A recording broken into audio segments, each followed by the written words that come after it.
გამარჯობა, მე ვარ გიორგი ბიტნეტიდან, ეს არის ჩვენი მორიგი პოდკასტი. დღეს ვყავს ძალიან საინტერესო სტუმარი, CityPace თანადაფუძნებელი ბექა, გამარჯობა, როგორ ხარ? Hello, კარგად, შენ რა ხარ? ზღაპრულად, რა თქმა უნდა. ბექა, ვინც არის ის მოკლედ რო გითხრა რა არის CityPay, რა სფეროში მოღვაწეობს, რატო არის საინტერესო სტარტაპი და ასე შემდეგ. CityPay არის კრიპტო ეკოსისტემა, მაგრამ ფოკუსირებულია კრიპტოთი გადახდებზე. ოპერირებთ უკვე უზბეკეთში, თურქეთში, საქართველოში და წელს აზერბაიჯან, ყაზახეთს გავხსნით. და ჩვენი ინვესტორია ტეზერი. ვა. მოკლედ ეგა რა შეიძლება თქვა. ესე ხო და უკვე ყველას ინტერესი გავს, ხო, ეგეთ რაღაცებს ვიწერ. კაი, მოდი, სანამ მივალთ იქამდე ეხარაშობით, საიდან დაიწყო, ანუ როგორ დაიბადა CityPay იდეა, იქიდან რო დავიწყოთ, რო გავიხსენოთ. ჯერ იმას ვიტყვი, რომ მეორედ მაწერინებამ ბოლოს. ხო, იმედი მქონდა არ იტყოდი, მაგრამ კაი. ამოვჭრათ მე. აი, ამოვჭრათ.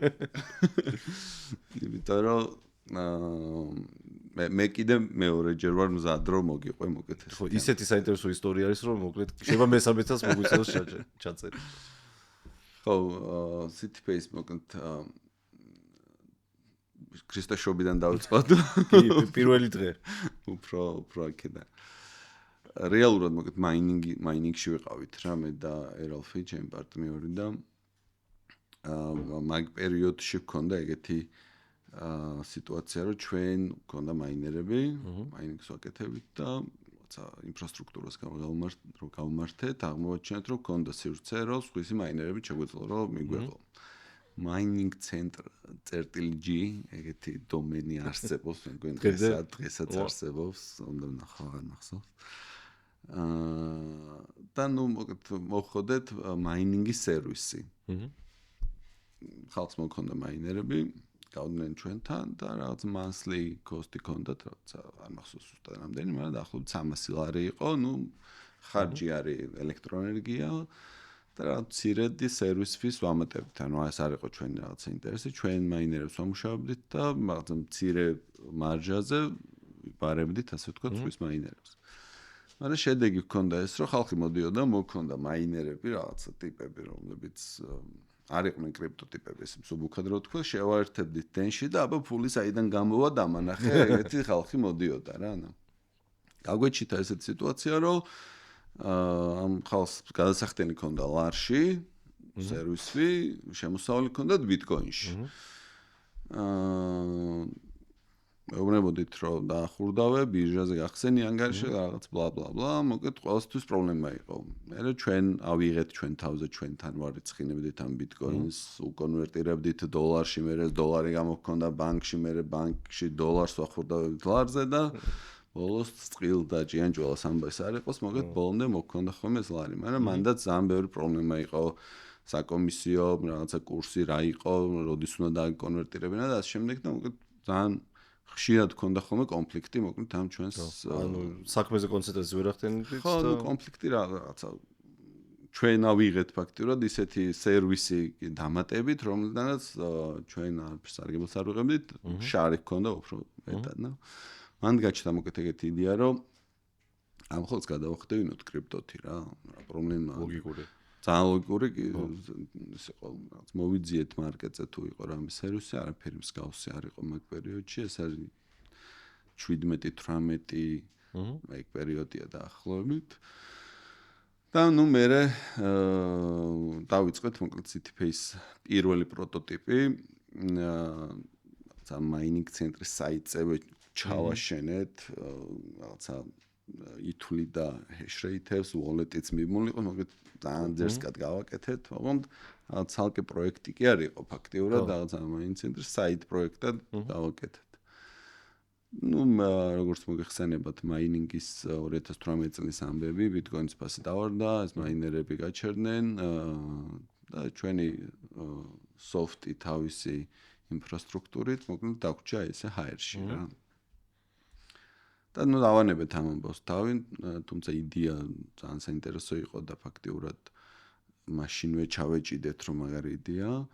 მაგრამ მე ნუ 18-19-იც ასე ვთქვათ იყო არსებობდა ეს იდეა, მაგრამ მე ჯიტაზე ჩვენ მეგობარმა დავფუშა მე და ერალფი რომ აი ეს პროექტი გავიტანოთ ჯიტაზე, ვალიდაცია გავატაროთ და 2020 წელს ჯიტას გრანტი ავიღეთ 100,000 ლარი. მაშინ ჯერ 100,000 იყო, ეხლა უკვე 150,000. ხო, მაშინ 100,000 ლარი მაგარი ფული იყო. ლარი როლარობდა. ლარი არა, არც მაშინ ლარობდა, მაგრამ ნუ რაღაცა ეს მქონდა, რომ ვალიდაცია გავატარეთ მოკლედ ამ ჩვენს პროექტს. იყო პირველი ადგილი, სადაც უკვე გააცანით ესე რომ თქვა ფართო. ხო, მანამდე ფაქტიურად მინდა საჯაროდ ხშირად ვამბობ ხოლმე, რომ დიდ შეცდომას უშვებდით, რაღაცა ჩვენთვის ვხარშავდით ამ პროდუქტს. და გარეთ არ გაქონდათ. არავის არც ფიდბექს არ ვიღებდით, არავის არც ჭუას ვეკითხებოდით, ასე ვთქვათ და რატო ეგ საინტერესოა, რომ ბერუსა აქვს და მე რაც მომისმენი არის, რომ აი შიში რო ეხლა რო ვთქვა, მე ისინი გააკეთებენ, არის ხოლმე რა. ჩვენ შემთხვევაში იყო პერფექციონიზმი რა, რომ აი ჯერ მზად არ არის, აი ჯერ ეს რაღაც, აი ამას რო გავაკეთებთ, მე აი ეს კნოპკა რო იქნება, აი ეს რო ყვითელს რო წითლად გავხდით, მე გავაკეთოთ და ნუ აი ეს რაღაცა სტარტაპის კეთებისას არის რომ შენ შვილს უყურებ რა და ეხა არდა შვილი გარეთ გამოყავს. ხო და ეს შვილი ნამდვილ შვილს მე გარეთ გააგდე პირველივე დღიდან გარეთ არის ჩემი ბავშვი. მაგრამ რას ფიქრობ ისე რატო არის, რატო იმართება ეგ ბევრ სტარტაპს? რა ჩემი აზრით ორი თემა არის ხოლმე. ერთი რომ არ უნდა გავზიაროს სხვას იდეა, იმიტომ რომ მოგპარავს და მეორე არის რომ აი ესეც რომ მექნება, მაშინ უკვე მზად ვიქნები და იმიტომ შიშია რა, პირდაპირ შიში ქვია მაგამ ბავშვს რომ აი უარყოფის შიში, რომ იტყვიან რომ ეს რა არის. რაღაცა გეტყვიან რომ ესეთი რაღაცა ბანძობა ჯერ არ გვინახავს, ნუ შიში არ ანუ სამყარო უკეთესია, როცა მარტო შენ იცი და შეგიძლია წარმოიდგინო რაც რო. და რეალობა ის არის, რომ როდესაც შენს ეკოსისტემაში ხარ და გარეთ არ იხედები, მაშინ მარკეტთან არანაირ შეარა გაქვს და ფაქტიურად რეალობას მოწყვეტილი ხარ რა. და 2020-ში მოკლედ გავბედეთ. publicly გამოვედით ამ ამბით. რეალურად მაგ პერიოდში მოგეთ ჩვენი ეს მაინდსეტი იყო, რომ თურქეთში იყო პრინციპში 2019-შიც უკვე ესე წავედით, რომ თურქეთი იყო მოგეთ დიდი ბაზარი და საინტერესო ჩვენთვის საინტერესო, რაც თან ჩემ კოფაუნდერი ერალფი თურქეთიდან არის წარმოშობით, კონტაქტები ძალიან მყარად გვაქვს თურქეთშიც. და თურქეთის მარკეტი მოკლედ ესე კარგად უყურებდა თან მაგ პერიოდში მოკლედ ინფლაციაც ძალიან მაღალი იყო, კოვიდის ამბავი, გუშინდელი ამბავითაც ფაქტიურად კიდე გაიზარდა ლირის შემცირდა ლირის ღირებულება, მოკლედ კოვიდმა ამ ინფლაციამ და რაღაცა თურქეთის მარკეტზე აქტიურობამ USDT-ს და კრიპტოს, მოკლედ ჩვენც მიგვიზიდა და მოკლედ თურქეთს უმიზნებდით როგორც ერთ-ერთ დიდ მარკეტს და საინტერესო. კი ბატონო.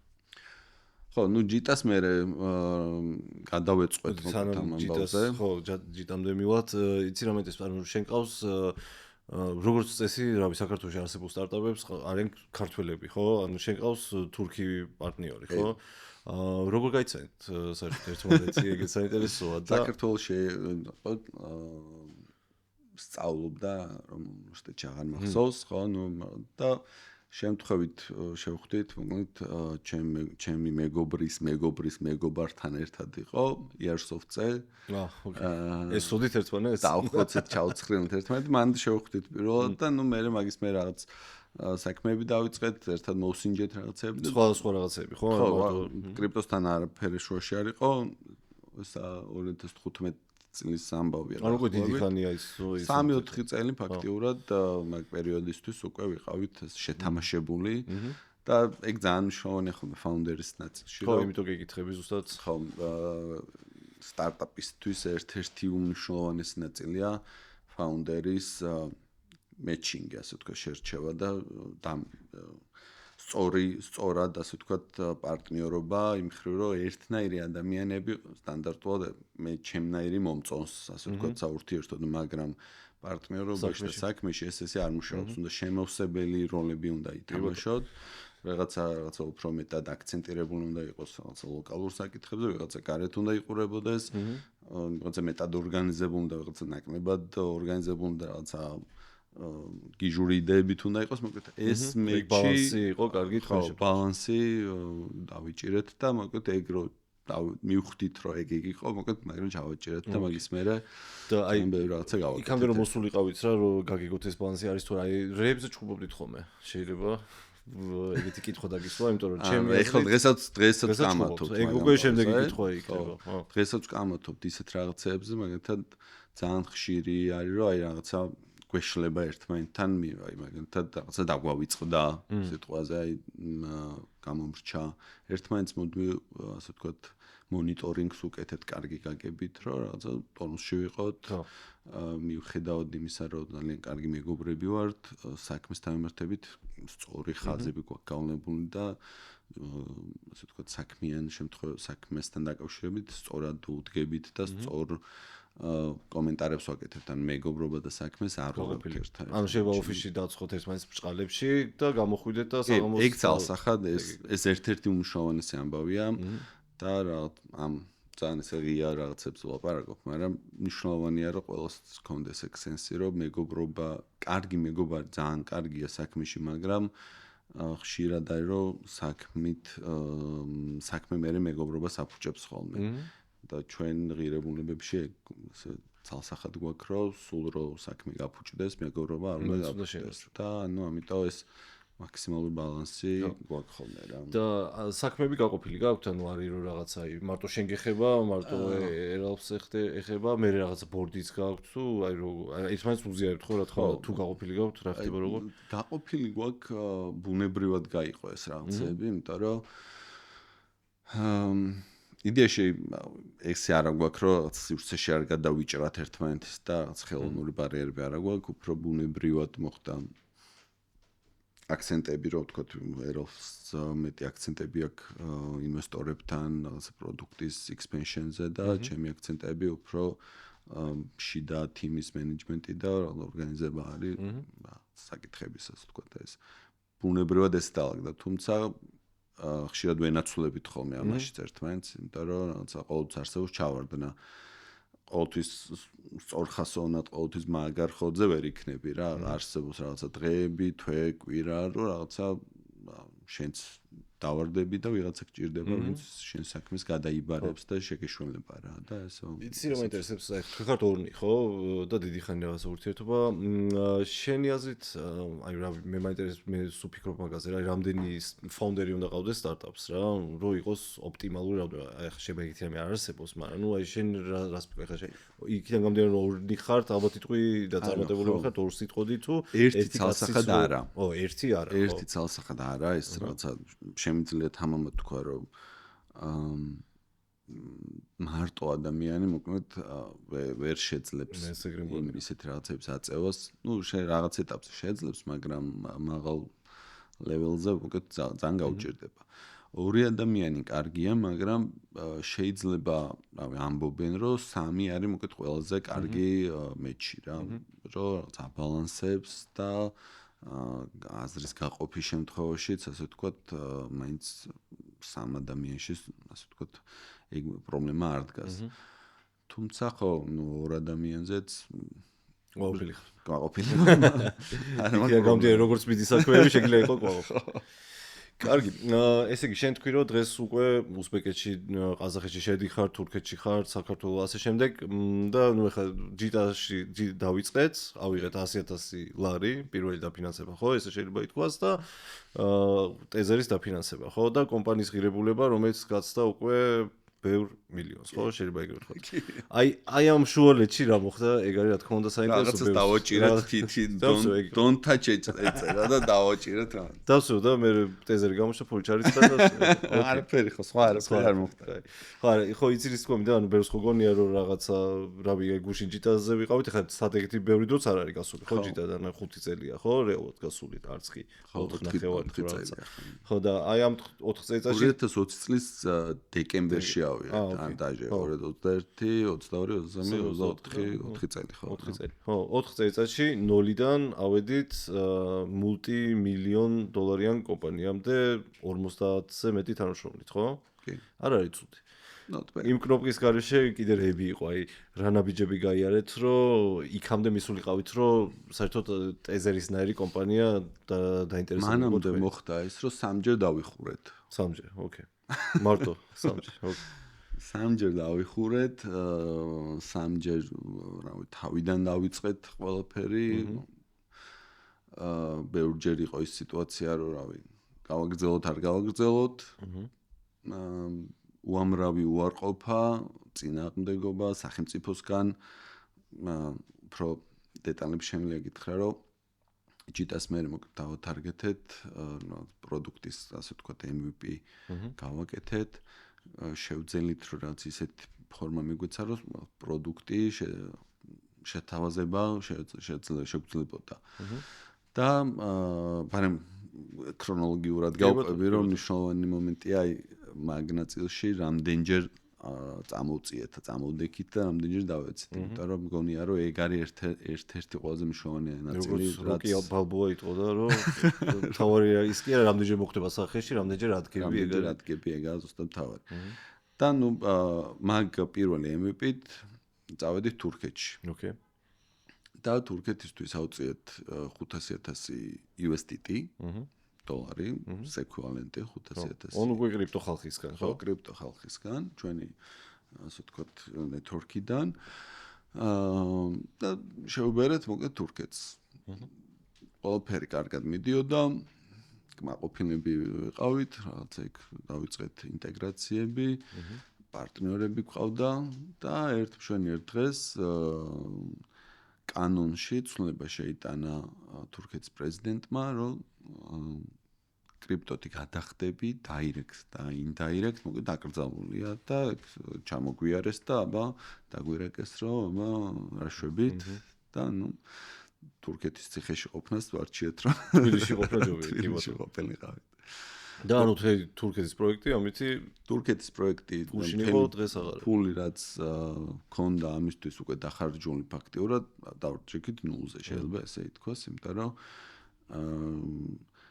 მთელი რესურსი რაც ჩავასხით, ქონდა პროდუქტი, რომელიც მორგებული იყო თურქეთზე, მარკეტინგში დავხარჯეთ ფული და ნუ გამოვიდა ისე, რომ შედეგი რაზეც ვიმუშავეთ, დაიღო ყვარმა და ერდოგან. ბოსფორუს. და აი საინტერესო მომენტია. და თქვა ეხლა ზიხარ შენ და ერალფი და მოკლედ ეს მოხდა და გაქვთ 500,000 დოლარი ვიღაცა ტიპებისგან აღებული. რა ხდება თქვენ თავში? ეგ არის ყველაზე მნიშვნელოვანი მომენტი ჩემი აზრით, როდესაც შენ ფულს ხარჯავ, ოკეი ხარ რა, შეიძლება ბევრჯერ ყოფილა ისეთ სიტუაცია, რომ არც საჭმლის ფული აღარ გქონდეს სიტყვაზე და ოკეი ხარ, რომ დახარჯო, იმიტომ რომ შენია, მაგრამ როდესაც ინვესტორისგან ფულს იღებ და სტარტაპში ინვესტიცია არის ფაქტიურად ფაუნდერზე ნდობა, არაფერი არ არის სხვა. როცა პროდუქტი არ არის შემოსული. რომც იყოს პროდუქტი, სტარტაპის იდეას ყიდის ადამიანი და ყიდულობს, ხო? ერთადერთი რაც ზენდობა არის ფაუნდერი. და ჩვენთვის ეს ძალიან დიდი წნეხი იყო. შედეგი მივიღეთ, რომ ფაქტიურად ადამიანები გვენდნენ და თან ისე გვენდნენ, რომ რაღაცა ჩვენთვის სტრესი კი არ იყო ეს, мотивация იყო და დავაი შევბერეთ, მაგრები ვართ, აი ჰუი და შედეგი მივიღეთ ის, რომ ფაქტიურად დავფეილდით. თან ისე დავფეილდით, რომ რაღაცა ის კი არ იყო, რომ ცოტა დაგვრჩა შემოსავალი და რაღაცა კიდე გავუზრდით, არა, მთლიანად მოიჩეხა ეს მარკეტი და ჩვენი ნამუშევარი და ეს ფაქტიურად იმ ხელ სტრესია, რომ კიდე ადგომა ძალიან რთულია. და ფიქრობ, რომ ერთ-ერთი გარდამტეხი მომენტი ეგ იყო, როდესაც აი აქედან ავდექით და ვთქვით, რომ მოდი ახლა კიდე რაღაც ახალი რაუნდი უნდა დავიწყოთ, ახალი გზები უნდა ვიპოვოთ და ანუ ახალი ინვესტიციაც გვჭირდება. მარტო ფულზე არ იყო აქ საუბარი, ახალი მარკეტი გვჭირდება, ახალი ხალხი გვჭირდება, ახალი ხედვა გვჭირდება საერთოდ, იმიტომ რომ პროდუქტი გააქვს, მაგრამ ეს პროდუქტი არ არის დატესტილი მარკეტზე და არ არის ისეთი რო თქვა, რომ აი ხა პროდუქტი მაქვს და პროსტო მარკეტინგი ჩავასხა, გავუშვებ და всё, ეგ არის მანდ არ ხარ ჯერ. და ამ დროს მოკლედ რეალურად რაც გავაკეთეთ და მეორე სწორი ნაბიჯი რაც გადავდგით არის შევედით აქსელერატორში თუ კი რამე აქსელერატორი არსებობდა ყველასთან გავაკეთეთ მოკლედ apply გავაგზავნეთ ან მანამდე ესე რომ ვთქვა ბოდიში შეგაწყვეტინებ ანუ კომფორტის ზონაში შეიძლება ითქვას რომ იყავით რომ ფული აწეულია, კაი ბიჭები ვართ, ეხლა თურქეთს დავიპყრობთ. ძალიან მაგარი იყო 100,000 ლარიდან $500,000 ავწიეთ.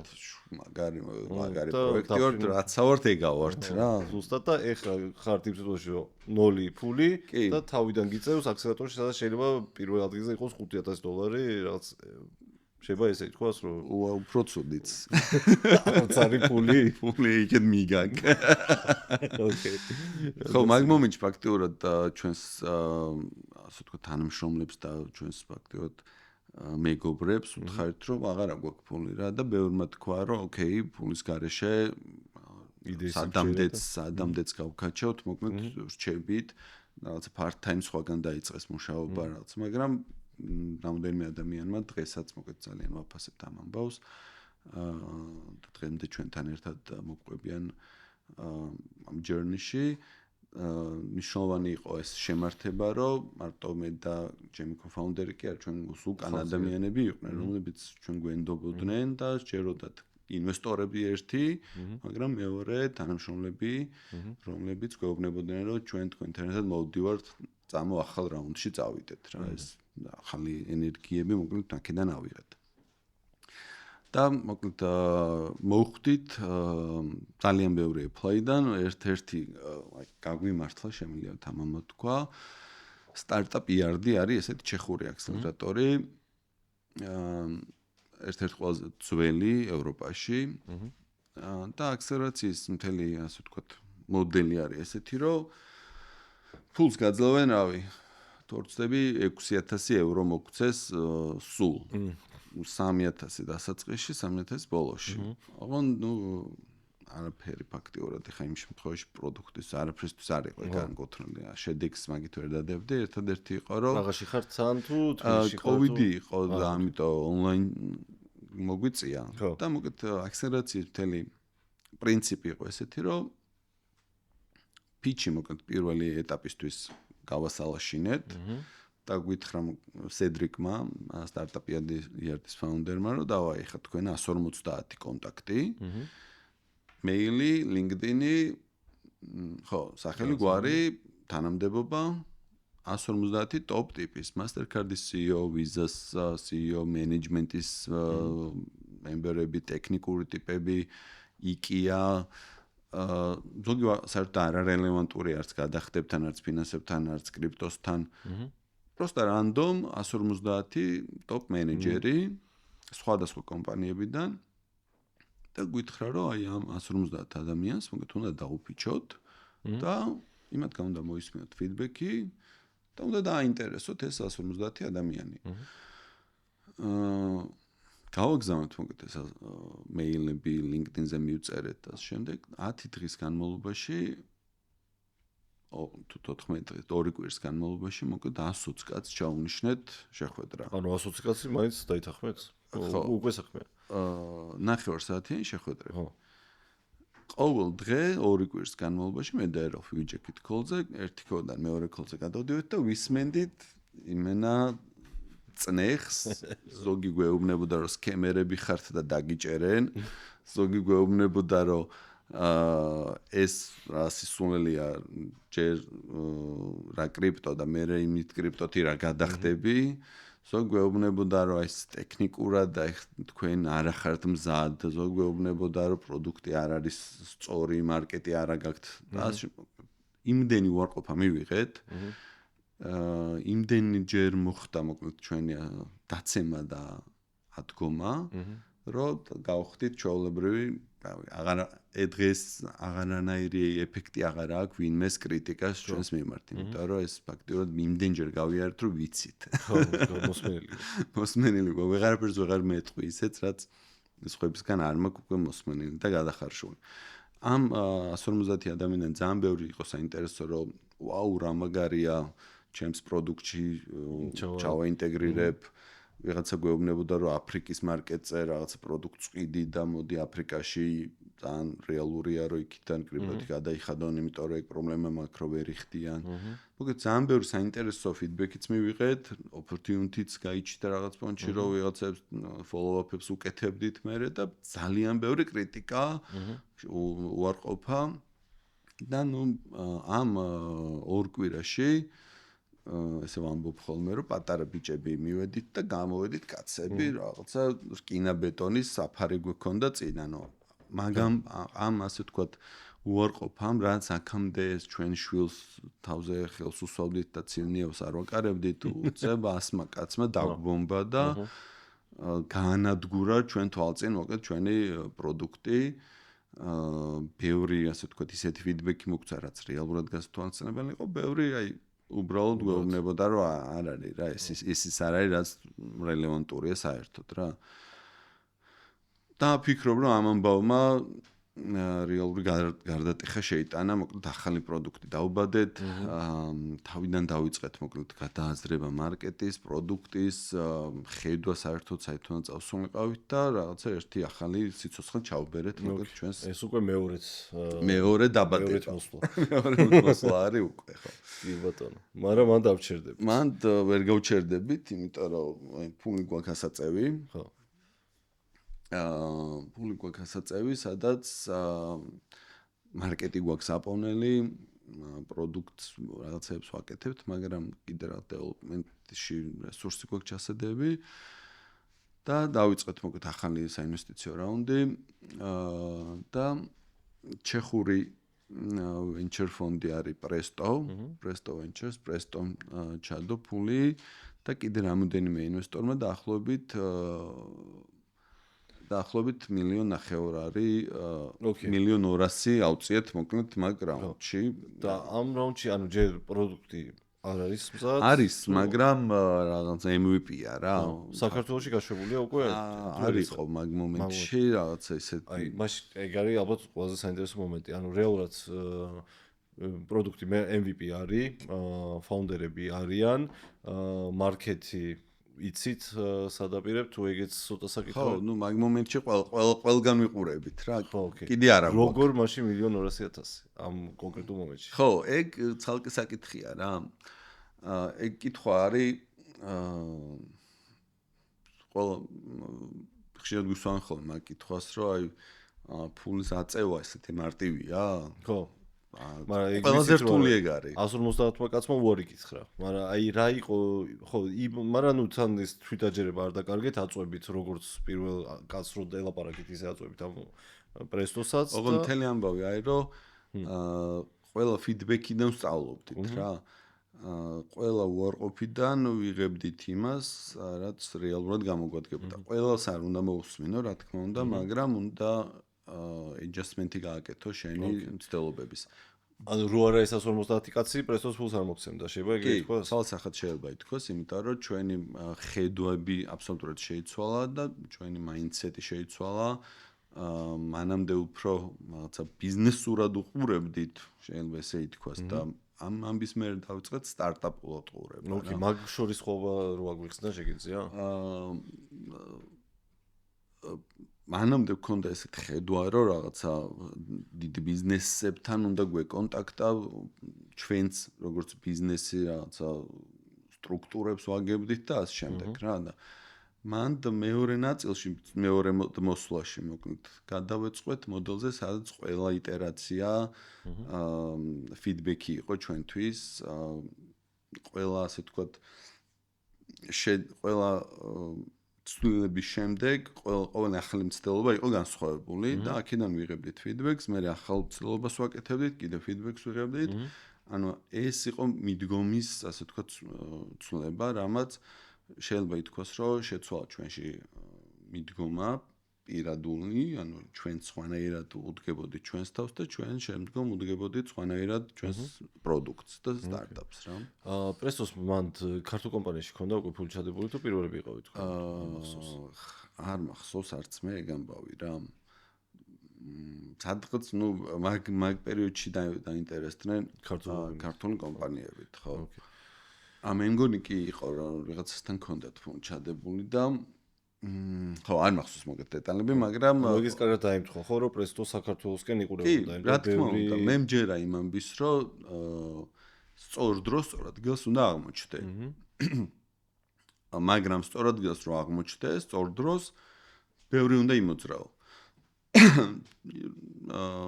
თუ კი სადმე რამე ივენთი იყო, ყველგან დავდიოდით.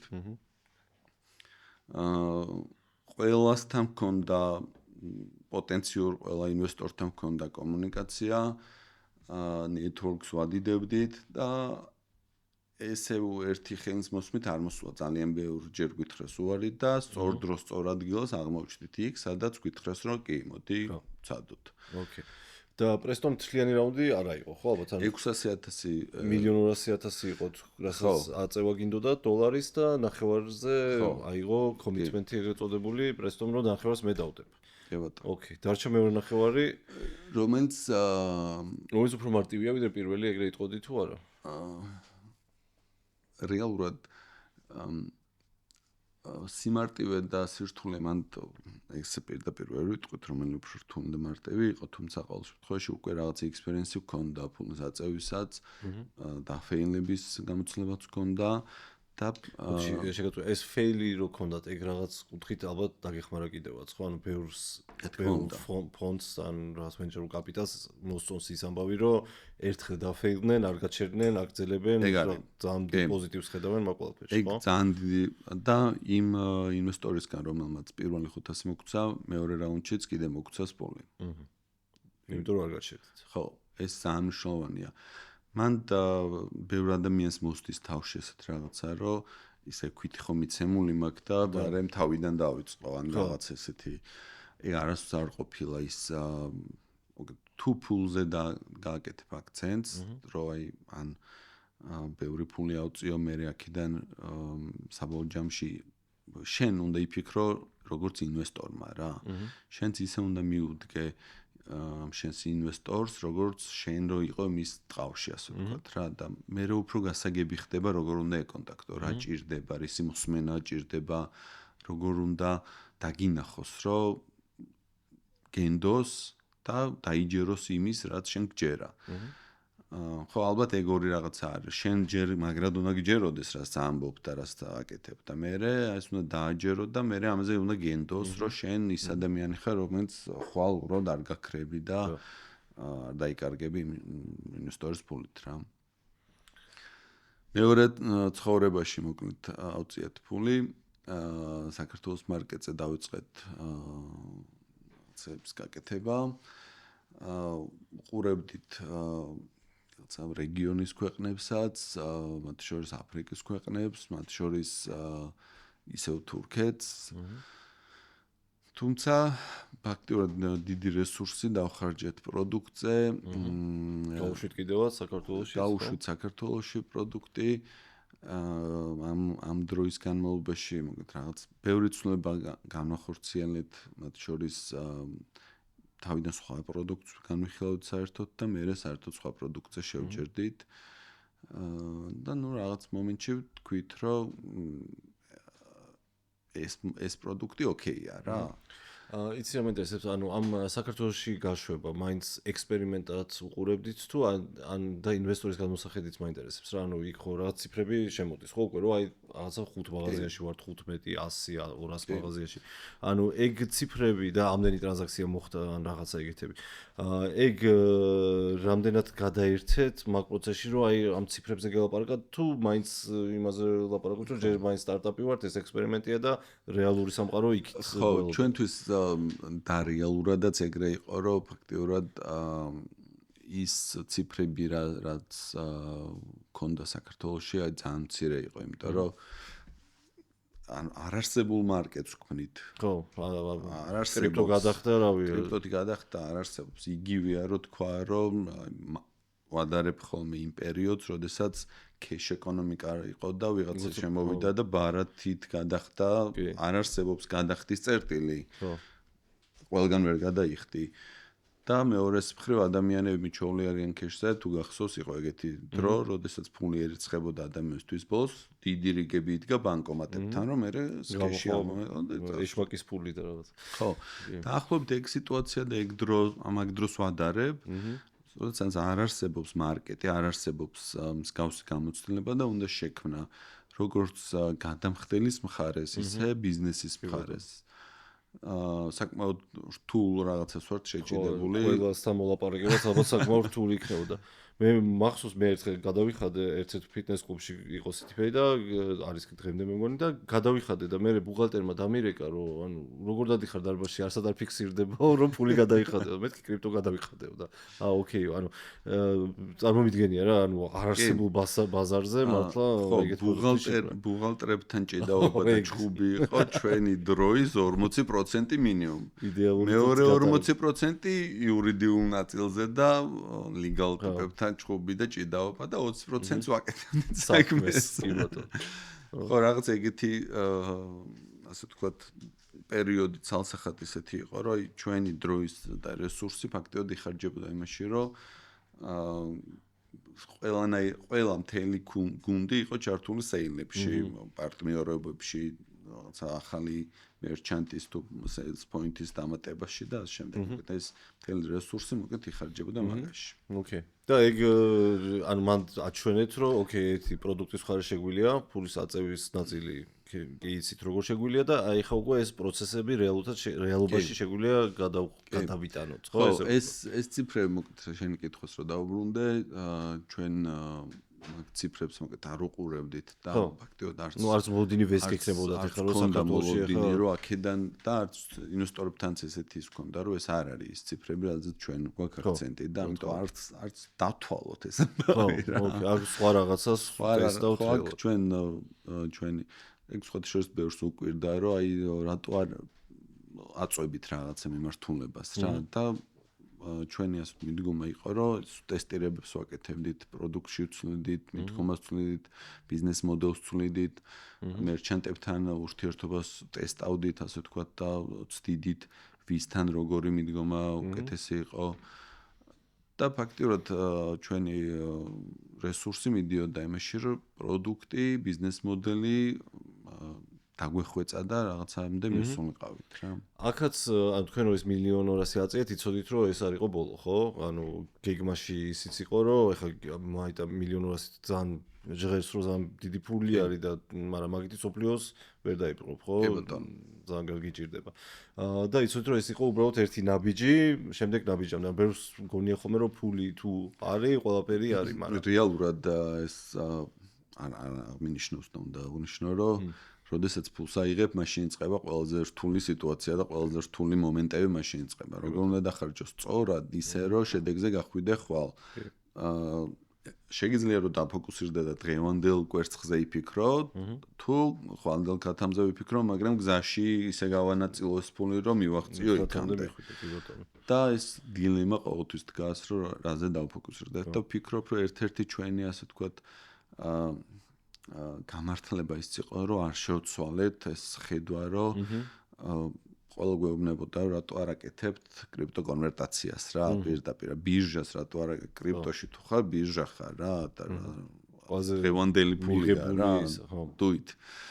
მაგრამ ჩვენ რაღაცა ეს მაინდსეტურად თქვით, რომ გადახდები არის ჩვენი ტარგეტი, ნიშა და აქ ვრჩებით და თუ გადმოუხვევთ აქ დღევანდელ რაღაცას დავფოკუსირდებით, დავკარგავთ ამ ხედვას. თუმცა რაღაც მომენტში არ ვამბობ, რომ ეს აუცილებლად ეს უნდა აკეთო და დღევანდელ დღესაც უნდა შეძლო გადარჩენა, მაგრამ რაღაც მომენტში ჩვენ გაგვიმართლა.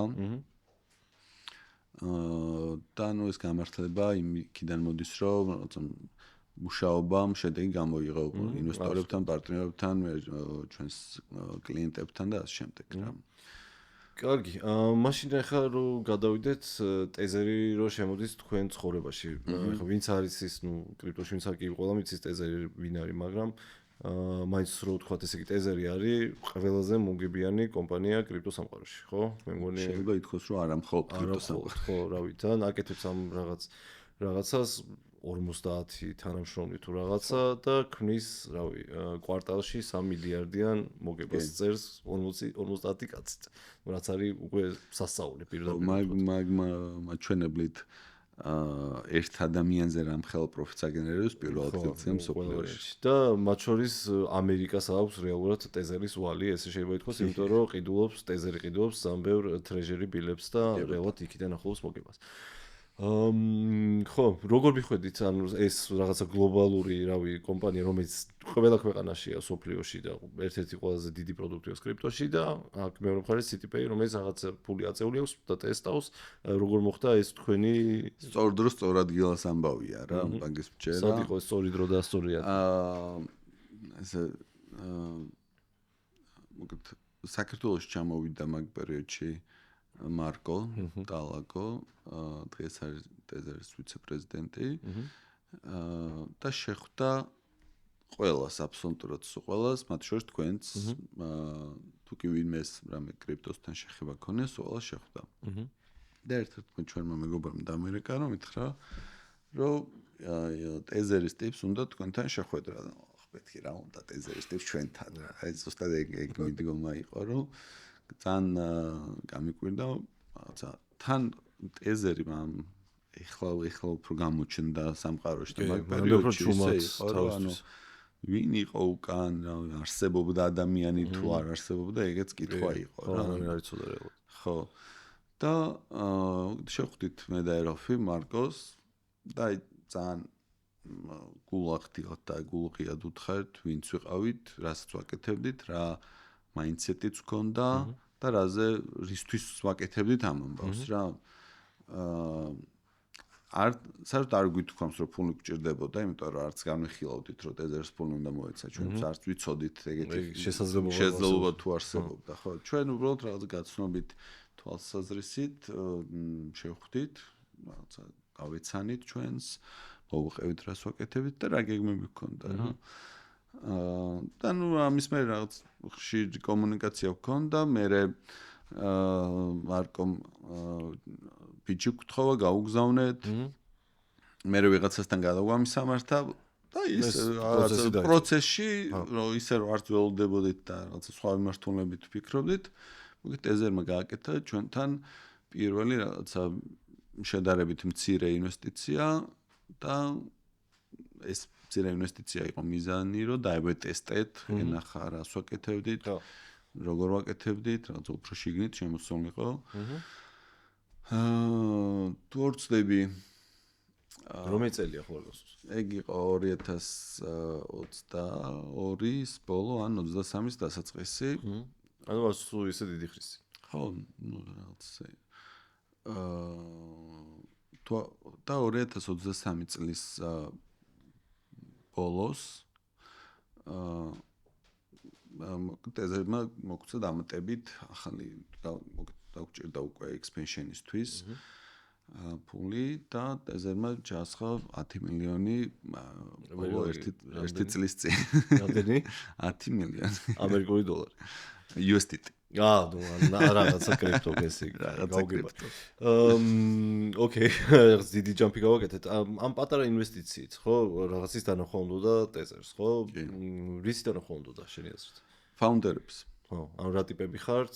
ბოლომდე, ნუ ახლა რაღაც არის სანამ ფულს მოგცემ ის პერიოდი და ფულს რომ მოგცემ, მე რეპორტინგი როგორ არის, რაღაც ეგეთი თემები იყო? ხო, ანუ მაინდსეტი რა მიდგომა გაქვს, როგორ უყურებ იმ საქმეს, რაც აკეთებ, რამდენიც გჯერა, რაღაცა უფრო ხშირი კომუნიკაცია გვაქვს მქონდა მაგის შემდგომ, რა გეგმები გქონდა, უფრო სიღრმისეულად შემოვიდა რაღაცა თავიანთი ხედვებიც გავგვიზიარეს და ჩვენც ამ ხედვებს როგორ მოვერგეთ. ხო, და ანუ ბოდიში კიდე ერთხელ შეგაწყვეტინებ, ტეზერს investment board-ი ესეთი არ ყავს, ხო? ან თუ ყავს? ეხლა მე მგონი უკვე ყავს. ხო, მაგრამ თქვენ შემთხვევაშისათვის ის მცირე ტრანზაქციას უფრო მარტივად აკეთებდნენ და ალბათ არ ვიცი ზუსტად ვინ გადაწყვიტა ეს ამბავი, მაგრამ ტოპ ტიპებთან ქონდა შეხედვა, ხო? სანამ პაულოსთან ქონდა შეხედვა. ხო, ფაქტობრივად decision maker-ი, მაგამის მერე საქართველოში იყვნენ ჩამოსული. ფაქტიურად რაც საქართველოს განიხილავდნენ, ძალიან გულდაწყვეტით ვამბობ ხოლმე ამ ამბავს, განიხილავდნენ რაღაც პოტენციურ, თქვა რაღაცა ამ რეგიონში ჰაბად, ჰაბი ძალიან გაცვეთილი სიტყვარი, მაგრამ ინფრასტრუქტურის ჰაბი, ტურიზმის ჰაბი, მაგრამ რეალურად შეიძლებოდა მართლა ამის გაკეთება რაღაც რეგიონალური მასშტაბით. შეხვდნენ სხვა დონის საქართველოში მათ შორის ყველა დონეზე მთავრობის დონეზეც, ბიზნესებსაც, მაგრამ რაღაცა არ ჩამოყალიბდა დამოკეთეს მიმართულება და განიხილავდნენ მოკეთ რაღაც სხვა შესაძლებლობებს, მაგრამ არ გამოვიდა რა. ოკეი, კაი. და ეხა 10 მილიონი აწიეთ რა. რა ხდება ოფისში? რომ ან შენ და ერალტი რაღაც ცალკეზე ხართ, რაღაცა ზარი შემოდის თუ მეილი თუ პირდაპირ ლაპარაკი შე როგორ წარმოვიდგინოთ ეს? ჩვენ გვაქვს ესეთი ტრადიცია, რომ ყოველი რაღაცა აღნიშნავს ვაკეთებთ ხოლმე მარტო ფულსაწევას არა, რა თქმა უნდა, სხვა რაღაც პატარა თუ დიდ წარმატებაზე აღნიშნავს ვაკეთებთ ხოლმე შამპანურს ხსნით და მაგ პერიოდში ვიყავით coworking-ში და მოკეთ ეს coworking-ის დამლაგებელი სულ გვეჩხუბებოდა იმენა გვიტრაკებდა რომ ეს ხალიჩა როგორ არის დასრულებული და მოიყვანდნენ ამ კიმწმენდას გაწმენდავდნენ ყოველ კვირაში ვხსნიდით ხოლმე მოკეთ შამპანურს. ყოველ კვირაში რაღაცა შვენიერი ამბავი, ყოველ კვირას რაღაცა ქონდათ ასაღლიში. ხო, ესეც ძალიან მნიშვნელოვანი მიდგომა არის რომ თუნდაც პატარა წარმატებები აღნიშნო და ამით სიამოვნება მიიღო, იმიტომ რომ აი რა შეიძლება იყოს აი მაგალითად 10 მილიონი გასაგებია ყოველთვის. აი პატარა თუ არის 10 მილიონი რაღაცა პიკი, პატარას რას ეძახი არის ისეც რომ მაგალითად აი ხო ანუ პატარა თუ რაღაც შესაძლებლად არ ვიცი ამდენ გამოდგება, მაგრამ აი expansion-ის გეგმას რო რაღაც მივახწევთ, რაღაცა მაგალითად ეხა ბოლოს აღნიშნეთ უზბეკეთის ამბავი. აი ეს დიდი თემა. აი პატარა მაინტერესებს. დღეს პარტნიორობები. აი შეიძლება რომ საქართველოში რაღაცა მაღაზიასთან დავდე ტერმინალი და გაუშვი შამპანი. აი ხო რაღაცა. ნუ ალბათ უფრო იზრდება ეგ. ხო, რა თქმა უნდა. ადრე აღნიშნავთ ხოლმე პატარა, უფრო პატარებს. ეხლა ცოტა გავზარდეთ. ოკეი, მაგრამ ეს ტრადიცია შენარჩუნება გაქვთ და არ იცვეთება ესე რომ თქვათ. ხო, ვცდილობთ რომ ახალ ოფისში რომ გადავედით, გავითვალისწინეთ რომ იქ ისეთ ადგილას დავასხათ ხოლმე. ხალიჩა აღარ. თქვენი რო არის ოფისის ხონა გასაგები. და აი აიონზე ხსნით ხოლმე. ძალიან კაი. კი ბატონო, და ხო, აი ხა რა მოყვება 10 მილიონ ინვესტიციას, ხო? ეს როგორც თქვით, მაშინ იწყება რეალურად მუშაობა, ხო? და რაზე მუშაობთ ახლა შეგვიძლია პირდაპირ ქვეყანა არის მოკლედ ჩვენი ტარგეტი ამ 10 მილიონით საქართველო, უზბეკეთი, თურქეთი, ყაზახეთი და აზერბაიჯანი არის ამ ხუთი ქვეყნის ასე ვთქვათ ჯაჭვის გაკეთება და გვაქვს პროდუქტის განვითარების სხვა მმართველობა, ასევე ამ რამოდენიმე ქვეყანაში არსებული ნეტვორკით შეიძლება რაღაც საინტერესო პროდუქტები დავამატოთ. გადახდა შეიძლება გაცდეს და სხვა მიმართულებით იქნება. ამას ალბათ მე როცა გავაკეთებთ მაშინ გეტყვით. ეს არის მოკლედ ამ 10 მილიონის გეგმა, რაღაც განვიხილავთ უკვე შემდგომ ინვესტიციას უფრო MENA region-ის Middle East, North Africa, ეს არის ჩვენთვის ასე ვთქვათ ერთ-ერთი ძალიან საინტერესო მიმართულება, რომელიც დავადიტექტეთ ამ research-ით ბოლო პერიოდში და განვიხილავთ უკვე შემდგომი რაუნდისთვის უკვე ამ ახალ expansions. თურქეთი არის ხა დღეს ერთ-ერთი მიუხედავად იმისა, რომ ამ ხუთი ქვეყანაში რაღაცებს ვაკეთებთ, თურქეთი არის ყველაზე დიდი მასშტაბითაც, რაოდენობითაც და კრიპტო adoption-ითაც. აი რა უნდა მოხდეს თურქეთში ამ სანამ შემდეგ ეტაპზე გადახვალთ, რომ წარმატებულად ჩაითვალოს თქვენი თურქეთში ყოფნა, ესე რომ ვთქვა. მოკლედ მუშაობთ იმაზე, რომ ეს კრიპტო გადახდის direct non-direct შეიცვალოს და შეუძლოთ გადახდების გაკეთება. მანამდე კონვერტაციების სერვისით ვართ შესული. ეხლა მუშაობს უკვე თურქეთში. ანუ შემილია CTPay გამოყენო თურქეთში და ბიტკოინი გადავცვალო USDT-ში. და თურქის ლირაშიც უკვე კი ბატონო. და თურქულ ანგარიშზე გავიტანო. ხო, მშვენიერი. ხო. იგივე უზბეკეთში გადახდების მიმართულებით საკმაოდ საინტერესო პარტნიორები გვყავს და საქართველოშიც საკმაოდ საინტერესო წავედით, რაღაც ბიზნეს მოდელები კიდევ ერთჯერ შევცვალთ. საბოლოო ჯამში ჩამოყალიბდით payment service provider-ებისთვის და ბანკებისთვის გადახდის network-ად, დამატებით გადახდის network-ად, როგორც American Express გადახდის არხი აქვს დამატებული თქო საქართველოს ბანკს და American Express owner-ებს შეუძლია გადაიხადონ და ახლობით ესეთ მოდელზე გავედით, რომ ბანკებს, PSP-ებს მისცეს საშუალება, რომ კრიპტო მიიღონ რეალურად გადახდის საშუალებად. მაგრამ ხო, საშუალებად მიიღონ. ხო, ესეთ ბიზნეს მოდელს ჩამოყალიბდით, რამაც ფაქტიურად ძალიან დიდი expansion-ის შესაძლებლობა მოგვცა და ძალიან დიდ პარტნიორებთან საუბრობთ ყველა ქვეყანაში მათ შორის რა. გიწევს გადასვლა თურქეთში თუ ახლა ერალფი ამდენი ხანი საქართველოში ყავდა, ეხლა შენ უნდა წახვიდე თურქეთში. ეგეთი შეთანხმება არსებობს თუ? ხო, სხვათა შორის ეხლა მოგეთ ისეთ ერთ-ერთი ისეთ დიდ პროექტს ვაკეთებთ, ამასაც მეორე რაუნდში მოგიყვები. როდის ჩავნიშნოთ ბარემ ხო არ ჩამოყალიბდით? იმედი მაქვს რომ შემდგომი ერთი თვის განმავლობაში უკვე ამ ამბავს გავუშვებთ. თუ და რომ იმედია რომ ესე დაალაგდება, საკმაოდ დიდი ინტენსივობით შეიძლება მოგვიწიოს თურქეთში ყოფნა. ძალიან კარგი. ასევე რაღაც rebranding-ს ვაკეთებთ, იმიტომ რომ სახელზე მინდოდა სხვათა შორის მეკითხა, City Pay ანუ ხო რავი, კრიპტოსთან დაკავშირებული სახლი არ არის, ხო? City ქალაქში გადაიხადე გამოდის, ხო? ხო, ნუ ეგ მოგწონთ ეგ სახელი დღესაც თუ ნამოც თუ არა? არ მოგწონს. ხო. როგორც ბრენდის, მაგრამ ძალიან გვიყვარს რა. იმიტომ რომ აი გამჯდარია, რაღაცა ყველაფერი მაგით გვაქვს აკეთებული, თუმცა სახელი არ მოგწონს და rebranding-ს ვაკეთებთ. ანუ სახელსაც იცვლით. სახელს ვიცვლით, ნახოთ კარგი ოფციები გვაქვს და იმედია რომ მოკლედ არასწორ დროს ჩავნიშნეთ მე მგონი ისა ჩვენ. ეხლა რაღაცა დაანონსერო. ეხლა საკმაოდ ისეთ ეტაპზე ვართ, ხო, ესეც მნიშვნელოვანია რომ ვახსენო, რომ როცა სტარტაპ მოდში ხარ, უფრო ადვილია 5 კაცი, 10 კაცი, 15 კაცი, 20 კაციც ოკეია, მაგრამ როცა 50-ს გადაცდები, უკვე მენეჯმენტი აბსოლუტურად იცვლება და ფაქტიურად ბევრი პრობლემა შემოდის უკვე მენეჯერული. მანამდე თუ პროდუქტზე და ბაზარზე და რაღაცაზე იყავი აქცენტირებული, ეხლა მენეჯმენტის პრობლემებია დიდი რა. იცი რა არის ალბათ საინტერესო ხა ბევრმა შეიძლება იფიქროს რომ 10 მილიონი აქვს აწეული და რა ვიცი პრობლემებზე ლაპარაკობს ეს კაცი. მაგრამ რეალობა ეგ არის, იმიტომ რომ შენი მიზანი არ არის ხო რეალურად 10 მილიონი და უკვე შემდეგი რაუნდი კომპანიის გასწა და 10 მილიონი არ არის ბექას ფული, ხო, სახში ვერ მიგავს. ეს არის კომპანიის ფული, რომელიც ხმარდება კომპანიის მიზნების განხორციელებას. და არაფერს სხვას. არაფერს სხვას. მეც ხელფასზე ვმუშაობ ფაქტობრივად City Pay-ში. ხო. და ხო, გასაგებია. ამ მომენტისათვის მოკლედ გვაქვს ეს გამოწვევები წინაზე რაც ვისაუბრეთ რაღაცები მოვაგვარეს ხო შორის და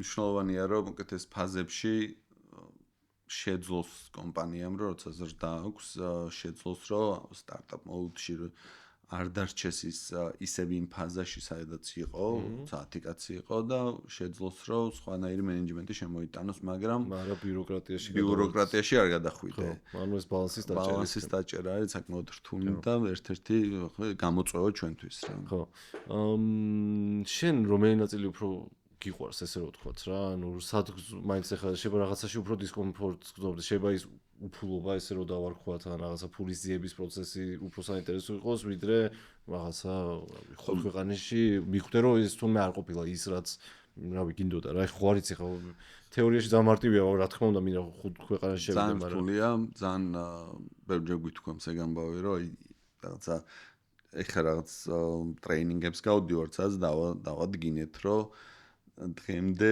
შინაგანად მიუტირით იმას რომ 5 კაცი რო ვიყავით რა მაგარი ოჯახი ვიყავით ეს twin-ში გვაქვს მოკლედ ჩადებული კოდი და ეხლა მაგას ვცდილობთ რომ გამოვიღოთ და შევძლოთ უფრო ზონერად ვიქნათ ეს მომენტი ყოველთვის არსებობს როდესაც იწყებ ნულიდან ქმნი ის ფაზა ყოველთვის ძალიან საინტერესოა თუმცა დღესაც ვცდილობ რომ პროდუქტზე ვიყო მე აქცენტირებული და ერალფი უფრო რაღაც ინვესტორებთან და პარტნიორებთან ურთიერთობაზე expansion-ზე არის რაღაც ერალფი გარბის expansion-ზე და მე მივდე უკვე პროდუქტით ეგეც საინტერესო ხო და ეგ გაყოფა ანუ დღემდე შენარჩუნებული გახდა ხო ოღონდ ეს მიკრომენეჯმენტში არ გულისხმობ უფრო მაინც უფრო high level-ზე არის ამბავი მაგრამ მაინც ესე ეს რჩება ბუნებრივად რა.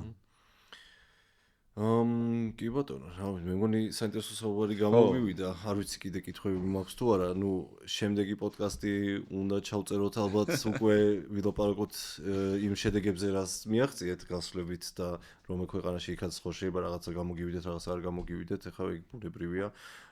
იმას ნუ ეგრე ხდება ეხლა ზოგადად. რა თქმა უნდა, ხო, მაგისთვისაც მზად ვართ. და იცი რა მაინტერესებს, ეხლა როცა იყავით ესე ვთქვათ პატარა კომპანია, ანუ სტარტაპი ხუთკაციანი, შეცდომები, ანუ იტყოდი რომ შეცდომები მაშინ ოკეი იყო და ეხლა ინვესტორებიც ანუ ეხლა უფრო დიდი და სერიოზული რო დავარქოთ ინვესტორები გყავს CityPay-ში, ანუ ეხლა შეცდომის დაშვების უფლება, როცა უფრო მეტი ფული გაქვს, უფრო გაქვს თუ ეხლა უფრო ძვირია შეცდომა. უფრო ძვირი არის კი, მაგრამ ეგ თავისთავად და ინვესტორის მიდგომაც, ანუ ეს ხო ინსტიტუციური ინვესტორია, ესე შეგვიძლია დავარქვათ, ხო? არის რაღაცა მე რო ფული მოგცე და მეორე არის, რა ვიცი, სოფლიოში წამყვანი კომპანია რო არის. ანუ გძნობ იმას, რომ აი ტეზერის ფული შეცდომის დაშვება უფრო რთული შეიძლება უფრო მძიმე იყოს თუ აქვე ვიტყვით ეზერთან მიმართებით, მოკლედ ძალიან კარგი პარტნიორები ვართ. არ არიან მხოლოდ ინვესტორები, არიან პარტნიორები. ფაქტობრივად ყოველდღიური ურთიერთობა გვაქვს, თანამშრომლობთ არ მარტო ამ ქვეყნებზე, არამედ სხვა მიმართულებებზეც და ჩვენი ასე ვთქვათ მაინდსეტი მიყვება ტეზერის ხედვებს. ამიტომ ინსტიტუციურ ინვესტორად არ მოვიაზრებთ. პრესტო უფრო ინსტიტუციური ინვესტორია და უფრო რაღაც ბიუროკრატიული ურთიერთობა გვაქვს, ვიდრე ტეზერთან. თუმცა შეცდომების თვალსაზრისით, რა თქმა უნდა, უფრო რთულია, რომ შეცდომა დაუშვა ესეთ ინვესტორთან. და აქამდე თუ უფრო ადვილად ვიღებდით გადაწყვეტილებებს, ხო, ბევრჯერ მოგვიწია რაღაცებზე აწონვა, ღირს არ ღირს თუ და რა მიმართულებით უნდა წავსულიყავით, ბევრჯერ შეგვეცვალა, იმიტომ რომ ტეზერსთვის, ასე ვთქვათ, არ ყოფილიყო უკვე გვიწევს გავითვალისწინოთ არა მარტო ჩვენი ეფექტი, არამედ ტეზერსაც არ დავაზიანოთ. ხვალ რომ აი ტეზერში რომ კომპანიაში რომ ჩაინვესტირა ფული, აი ეს რაღაცა ჩაიდინა რომ არ მოხდეს, ხო? კი ბატონო, ბევრჯერ ყოფილა სხვათა შორის ეგეთი ტვირთიც აგვეკიდა, რომ ტეზერის ასე ვთქვათ მტრები, ჩვენი მტრებიც გახდნენ და კი ბატონო. ბევრჯერ ყოფილა ხოლმე ეთიკიც და საინფორმაციო თავდასხმაც და ტექნიკური თავდასხმაც, მაგრამ ნუ დავჰენდლეთ და იმედია რომ სამბალოდაც შევძლებთ მაგ ამბავს. კარგი. მართლა ძალიან საინტერესო საუბარი იყო ჩემი აზრით. კაი ხანის გაგზავნა. აი ის საუბარი, რომელიც ვერ ჩაწერეთ. ო, მე რისკი. უფრო ნეიტივი იყო. უფრო ნეიტივი. მე მგონია ხო, არ ვიცი. კაი რო ისტორია მოყევი პირველ რიგში და მე მგონი პირველად მოყევი ხო ეს დეტალებში. ანუ პირველად იმ პოდკასტზე მოყევი, მაგრამ რასაც გამოვაქვეყნებთ ეს იქნება. და ერთი რავი შეიძლება ცოტა ბანალური თემა არის, მაგრამ მაინც ბევრი სტარტაპერი გყავს ხო საქართველოში და ზოგადად ეს თემა რაღაცა ნუ მათ შორის ჯიტას დამსახურებით ძალიან განვითარდა და ერთ პერიოდი ძალიან მოდაში იყო ესე რომ ვთქვათ სტარტაპობა. ეხლაც მე მგონი საკმაოდ ბევრი სტარტაპია და შეიძლება ხო შეიძლება ჩვენ აღარ გვაქვს იმხელა შეხება, მაგრამ მაინც რას ურჩევდი სტარტაპერს რა პირველ რიგში? აი კონკრეტულს არაფერს, ერთადერთი არის რომ ყოველ ბევრი უნდა ეცადოს, ბევრი ახალი iterაციით სწორ ადგილას აღმოჩნდება.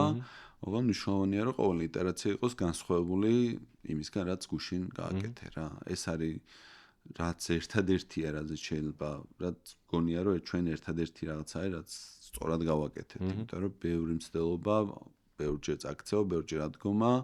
პრინციპში არა მარტო სტარტაპერებისთვის, არამედ ყველასთვის არის, თუმცა სტარტაპერისთვის ეგ არის ყველაზე მნიშვნელოვანი, რომ ბევრჯერ ეცემი და დაცემის არ უნდა გეშინოდეს და ოკეი უნდა იყოს, რომ დავეცემი ავდგები და ეგო ხანდახან უკან უნდა გადაწიო და არ უნდა იყოს ჩაკეტილი. ხანდახან არა. ეგოთი ვერ შეძლებ მოკეთ ინვესტორთან ურთიერთობას.